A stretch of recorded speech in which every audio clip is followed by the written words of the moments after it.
শবে মেরাজের আমল বলতে কোনো কিছু আছে কিনা, এটা একটা বড় প্রশ্ন। আমরা যখনই রজব মাস শুরু হয় তখনই আমরা জিজ্ঞাসা করতে থাকি আলেমদের কাছ থেকে যে শবে মেরাজের নামাজ কিভাবে পড়বো, এই শবে মেরাজের আমলটা কি। শবে মেরাজ উপলক্ষে সারা রাত জেগে ইবাদত করা এবং শবে মেরাজ উপলক্ষে 26তম দিন পার হয়ে 27তম রাত যখন শুরু হয় তখন সাহরি খেয়ে 27 রজবে রোজা রাখা, এটা আমাদের সমাজে বহুল প্রচলিত। অথচ ভাইরা আমার, যেটা আমরা শুরুতে বলেছি, রজব মাসের 27 তারিখে নবী সাল্লাল্লাহু আলাইহি ওয়াসাল্লামের মেরাজ হয়েছে এমনটি নিশ্চিত কোনো বিষয় নয়। নবীজির মেরাজ হয়েছে সেটা মহাসত্য, সেটা চরম সত্য। সেটা কি রজবে হয়েছে, না জুমাদাল, নাকি সেটা রবিউল আউয়ালে হয়েছে, নাকি রমাদানে হয়েছে, নাকি শাওয়ালে হয়েছে, 15-16টি মত আছে ইতিহাসবিদদের। যদি ধরেও নেই আমরা রজবের এই 27 তারিখে হয়েছে, যেমন কোন কোন ইমামগণ বলেছেন, সেই আলোকে যদি আমরা ধরেও নেই, তারপর আমরা বলবো নবী সাল্লাল্লাহু আলাইহি ওয়াসাল্লামের মেরাজ হয়েছে হিজরতের আগে। এরপর নবী সাল্লাল্লাহু আলাইহি ওয়াসাল্লাম প্রায় 11 বছর বেঁচে ছিলেন। এই পুরো সময় জুড়ে কখনো তিনি মেরাজ দিবস, মেরাজ রজনী উদযাপন এটা তিনি কখনো করেছেন বলে কোনো জাল বা জয়ীফ হাদিসে পর্যন্ত বর্ণিত হয়নি। বিধায় মেরাজের এই ঘটনার পুনরাবৃত্তি বা এই ইতিহাস, ওই তারিখটার পুনরাবৃত্তিকে আপনার কেন্দ্র করে প্রতি বছর একটা বিশেষ দিনকে শবে মেরাজ উদযাপন করা, রাতভর বিশেষভাবে ইবাদত করা, দিনভর বিশেষ গুরুত্ব দিয়ে রোজা রাখার কথা বিশুদ্ধ কোনো হাদিস দ্বারা প্রমাণিত নয়। আমরা শুধুমাত্র মেরাজের বিষয় থেকে শিক্ষা গ্রহণ করব, মেরাজ থেকে আনিত নামাজটা আমরা আদায় করব।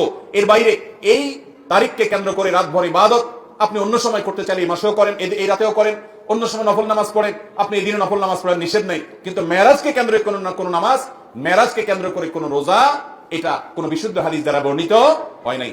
অনেকে এই রজব মাসে বিশেষ উমরা করেন, যেটাকে উমরায়ে রজবিয়া বলে। এটা বিশেষ ফজিলতের কথা মানুষ নিজেরা অনেকে বানিয়ে নিয়েছে, অথচ এটিও কোনো বিশুদ্ধ হাদিস দ্বারা বর্ণিত হয়নি।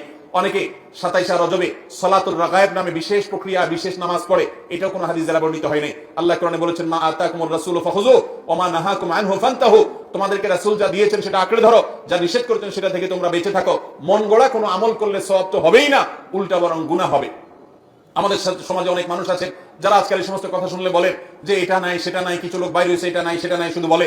ভাইরা বাবারা আমার, কোরআন এবং হাদিসে যদি থাকে আপনি 100 বার আমল করেন, আপনি একটু দেখেন, একটু যাচাই করেন, একটু চেক করেন। কোরআন হাদিস অনুবাদ হয়ে গেছে, কোনো বই পুস্তক না, হয় কোরআনে, আল্লাহর নবী করিম সাল্লাল্লাহু আলাইহি ওয়াসাল্লাম কোন হাদিসে। ইসলাম ফাউন্ডেশন প্রায় সবগুলো বই অনুবাদ করেছে, বড় বড় প্রসিদ্ধ হাদিস গ্রন্থগুলো। আপনি চেক করে দেখেন যে মেরাজের রাতকে কেন্দ্র করে, মেরাজের দিনকে, দিবসকে কেন্দ্র করে কোনো আমল সাহাবা ইকরাম করেছে কিনা, নবী সাল্লাল্লাহু আলাইহি ওয়াসাল্লাম করেছে কিনা। তিনি যদি করে আপনি কেন করবেন না? আর যদি তিনি না করেন তো মনে রাখবেন, দেখতে মনে হয় নামাজ ভালো জিনিসই তো, আবার এখানে বাধা কেন? অনেকে বলেও যে রাত্রে মানুষ নামাজ পড়বে, চুরি তো করবে না, গান তো শুনবে না, তাহলে কিছু হুজুররা বাধা কেন দেয়? ভাইরা আমার, নামাজ আপনি পড়েন, এটাতে কোনো সমস্যা নেই, কিন্তু এই রাতে কোরআন হাদিসের নির্দেশ, ইসলামের নির্দেশ মনে করে যদি কোনো কাজ করেন, অথচ ইসলাম আপনাকে নির্দেশ করে নাই, তাহলে সেটা হলো মনগড়া আমল। মনগড়া আমলকে বলা হয় বিদআত, আর বিদআত হলো গোমরাহি, ভ্রষ্টতা, ওয়া কুল্লু দালালাতিন ফিন্নার। আর নবীজি বলেছেন সকল ভ্রষ্টতার ঠিকানা কোথায়? জাহান্নাম। আমরা যখন খেতে চাষ করি, চাষ করলে শুধুমাত্র যখন আপনি ধানের গাছ লাগান, শুধু ধান গাছ হয় না সাথে আগাছাও হয়? আগাছা দেখতে ধানের মতো না? আমরা কি সেই আগাছাগুলো রেখে দেই নাকি আস্তে আস্তে তুলে ফেলে দেই? যদি কেউ মনে করে আরে ধান গাছ তো অল্প একটু জায়গা আছে, আগাছার জায়গায় হয়েছে, সমস্যা কি, এই বেচারাকে তুলে কেন মেরে ফেলতে হবে? থাকুক না, ধান গাছও থাকুক, ওইটাও থাকুক, তাহলে ধানের ফসলের ফলন ভালো হবে। আপনার ঈমান এবং আমলের ফলন যদি ভালো হতে হয়, তাহলে বিদআত এবং মনগড়া আমল এগুলো থেকে নিজেকে সরাতে হবে। আপনি এমনি নিজে থেকে নফল আমল করেন, সেটা ভিন্ন কথা, কিন্তু বিশেষ কোন দিবসে কোরআন হাদিসে আছে বা ইসলামের নির্দেশ মনে করে, বিশেষ ফজিলত মনে করে যখন করবেন, তখন সেটা বিদআতে পর্যবসিত হবে। অতএব মেরাজ এটাকে উদযাপন নয়, আসুন মেরাজকে উপলব্ধি করার চেষ্টা করি। মেরাজকে ঘটা করে পালন করা নয়, বরং মেরাজের শিক্ষাগুলো দিয়ে আমাদের জীবনকে আমরা সাজাবার চেষ্টা করি। চেষ্টা করবো তো ইনশাআল্লাহ। আল্লাহ রাব্বুল আলামিন আমাদের সবাইকে মেরাজের এই গুরুত্ব বুঝার তৌফিক দান করুন।